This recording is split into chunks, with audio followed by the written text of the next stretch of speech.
firm buys 12 filing cabinets for 140 each. The bill is due in 90 days.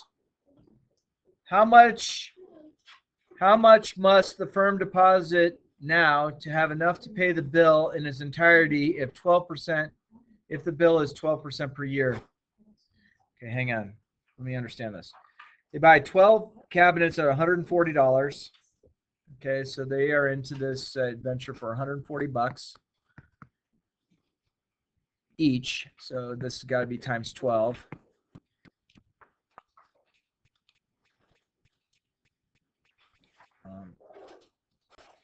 So they are into these filing cabinets for this much money. Agree? All right. The bill is due in 90 days. Due in 90 days. And it's getting 12% interest. All right. So let's just assume they're not paying weekly payments or anything like that. They're just going to know in 90 days that a bill is going to come at 12%. So this, and we're going to use 360 days per year. I don't know why we're using 360, not 365. All right. So the equation we definitely want to take a look at. This is continuous growth, or not continuous. All right. So, oh, I see what we're going to do. All right. We want to figure out 90 out of 360. This is giving us our time. So 90 divided by 360 comes out to 0.25. And that's our time. So if we use this equation, and we're going to go 1680 e raised to the 0.12, which is 12%, times 0.25. And that should work out nicely. E is not a variable. It is for the exponential. So where is my E on here? Oh, there it is. Second e to the x. 0.12 times 0.25. Close. So it looks like in 90 days for their $1,680 loan, they're going to have to wind up paying this much money. So is the company happy that you financed? Well, shoot, they made 12% on their money. So I guess they might be okay with that. All right, so that's problem number 1. Any questions on that? All right, says find the future value if $5,100 is invested for 4 years at 9% compounded continuously. All right, so if we're using the continuous, we're going to use this. And so we're going to go future value. So 51 times this 4 years. So 0.09 times 4. So 5,100, second e to the x. 0.09 times 4. So the future value on this is $73.09 and 98 cents. Yeah, money's money, right?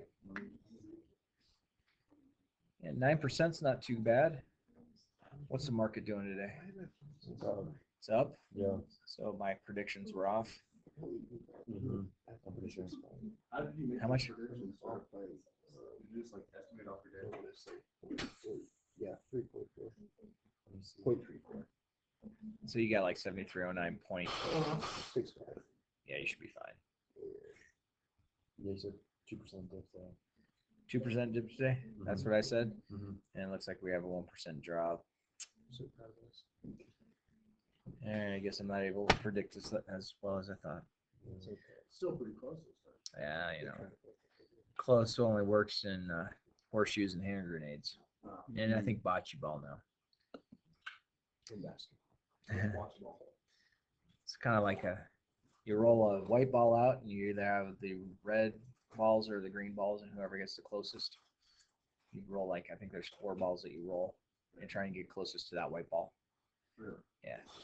It's not a bad game. Yeah, it sounds A lot of old people like it. All right. Number 3 says grandparents want to make a gift of $100,000 for their grandchild's 20th birthday. That is quite the gift.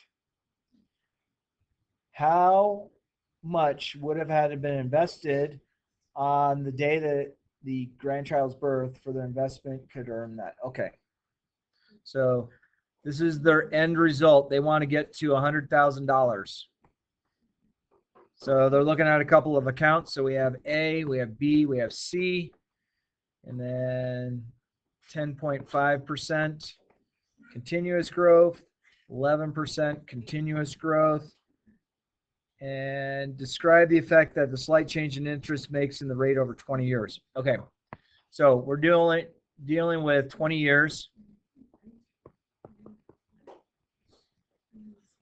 So what we're going to do is we're going to use this equation, and we're going to plug $100,000 in over here. We don't know what P is, so we'll call that as X eventually. And a rate of 0.105 raised to the 20th, and then the other equation we're going to do is 100,000 equals P e to the 11% times 20. All right, so you could do it 1-2 ways. You could definitely graph it on Desmos, having the left side and right side as individual equations, or you can just say, okay, what is e to the 0.105 times 20? And that's going to give me 8.1662. P equals 100,000. And then the other one, I'm going to go do the same thing. I'm going to go second e to the x, 0.11 times 20. And so that's going to give me on this one, 100,000 equals P times 9.0250. All right. So what we're trying to do is these grandparents that are doing well, it seems like. So I'm going to go 100,000 divided by 8.1662, bless you. So this means that they would have to invest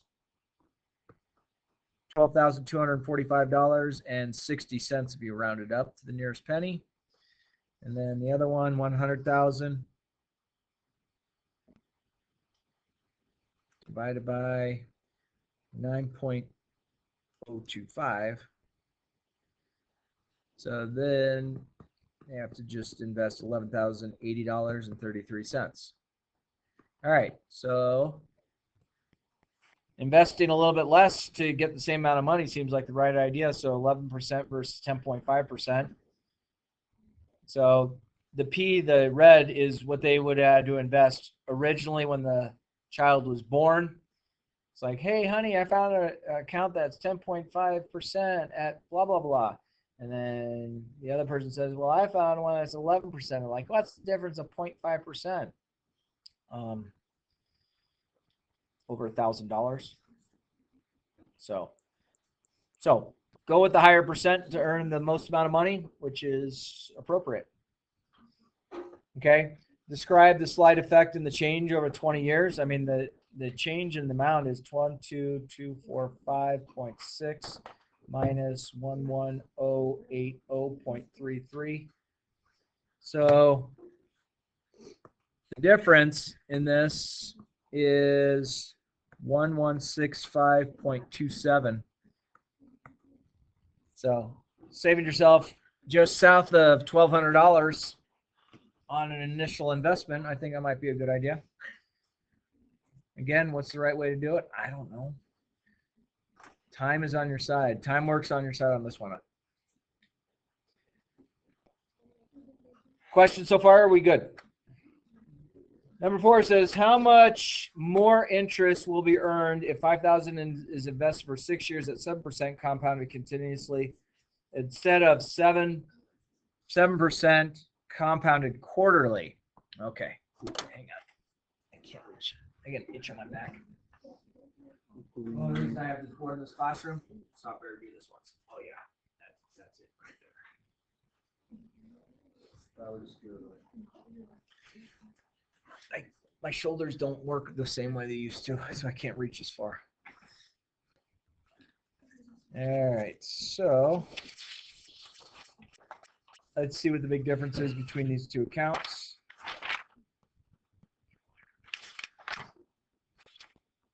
So they have S equals P1 plus R over M. M is compounded times the MT versus if I had S equals P E raised to the RT. And again, it's pretty rare that you're going to find an account that's doing quarterly. Everything these days is going continuous. I'm not saying it doesn't exist, but all right. So if I invest 5,000, 1 plus the rate of 7% over M compounded quarterly, so that's 4 times, raised to the 4 times 6 versus the other equation. I'm going to go 5,000 e to the 0.07 times 6. All right, so 5,000 parentheses 1 plus 0.07 divided by 4 raised to the 24th power. So this 5,000 turns into 7582.21. The other one is 5,000 e to the 0.07 times 6. And that comes out to 7609.81. So it says how much more interest will be earned. All right, so the interest earned, I got to subtract 5,000 from each of these. So, or I could just, actually, if I just subtract the two from each other, 7609.81 minus 7582.21. So you make a whopping $27.60 more on something that is continuous versus compounded monthly. And some people might, this frustrates me. So my wife wanted to go buy a new car, and we did a couple weeks ago, bought her a new car because my wife's car is going to Indiana for my youngest daughter to have a car at college for her senior year. So my wife, I tried to explain to my wife, I said, vanity, vanity, everything is vanity. You don't need the ideal color. She's like, I really want red. I'm like, okay, what's wrong with this particular car? And I was like, okay, you're stuck on the red. Is the red really worth $5,000 extra dollars? And my wife is very logical with money. She tried playing it off of, well, it's only a difference of this, and then we can recover it like this. And I'm like, it's $5,000 more. So what do you want to do with $5,000? Save it. So she didn't go with the red car. And I've been sleeping on the couch for the past week and a half now. I'm just kidding. She's quite content with her new car. Then she was looking at hybrids, and she's like, should I get the plug-in hybrid versus the regular hybrid? And I said, okay, the plug-in hybrid is going to get you like 53 miles per gallon. The plug-in hybrid is going to get you about 65 miles per gallon. Oh, well, this will get better gas mileage. I'm like, okay, but the difference of cost between the two is $20,000. I said, the amount of time that it would take for us to recover the $20,000 is pretty much forever because our electricity is free on our house through our solar panels. And again, I might have to move to the basement later this week, so I don't know. It's funny. I use the same psychology with her that she has used on me, and I'm the one who got in trouble. So, fellas, watch out. Just you've been blessed to be born with 2 ears. Listen twice as much. All right, number 5. If money is invested at 6% compounded continuously, what is the annual percentage yield. Okay, that's where you have to look back and find that equation, the APY. So you have the APY of e to the r minus 1. So this is going to be e to the 0.06 minus 1. So that comes out to second e to the 6, 0.06. And then that comes out to about 6.183%. So that's your average percentage yield as far as what you would earn on money. It is compounded continuously. So 6% really is worth more continuous.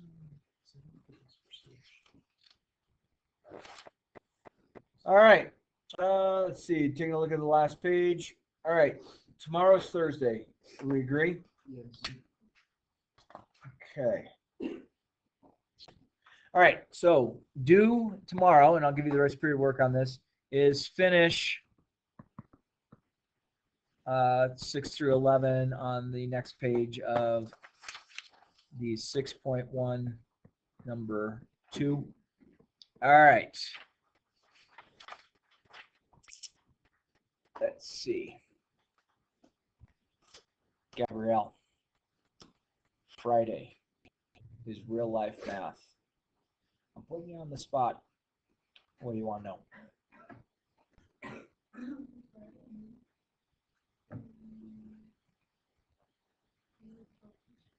You want health insurance? Okay. Do you want health insurance of why to have it or a comparison of what's better? Comparative? You got it. We already talked a little bit about health insurance, but it is a big thing, and we will definitely cover that for you. Cool? Especially now, all of your parents might have renewal of their medical insurance. Bless you. Thank you. All right. We can stop.